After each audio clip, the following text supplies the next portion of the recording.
Estimat agost, escriure't vol dir que per fi la ferida comença a fer crosta. L'estic deixant cicatritzar. Tinc tanta set de viure, tanta gana que, constantment, m'oblido que cal temps i confiança perquè el cos ferit curi amb calma.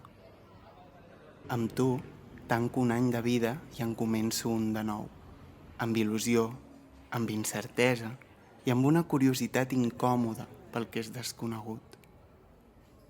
Habitar els teus dies sempre es fa estrany, calorós, solitari, però a la vegada també ets sinònim de família, ritme lent, pur plaer o retrobades. Em pregunto què hi ha darrere del que se suposa que ets, més enllà del que es veu a simple vista. Què s'amaga darrere del sol que ens enlluerna, sota les profunditats d'aquest clima ferotge? Quina forma té l'amor quan s'enlaira durant les nits d'estiu?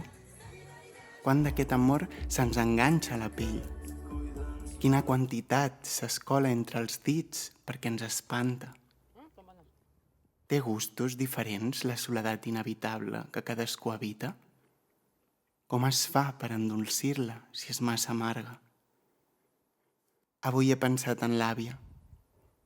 No sé com ho fa per continuar endavant malgrat l'enyor de l'avi, malgrat la tristesa de no poder celebrar amb ell el seu aniversari. No ho puc evitar, agost. El teu final sempre em posa nostàlgic, però ara ja no en renego. M'acomiado afamat de celebrar un any que tot just agafa embranzida.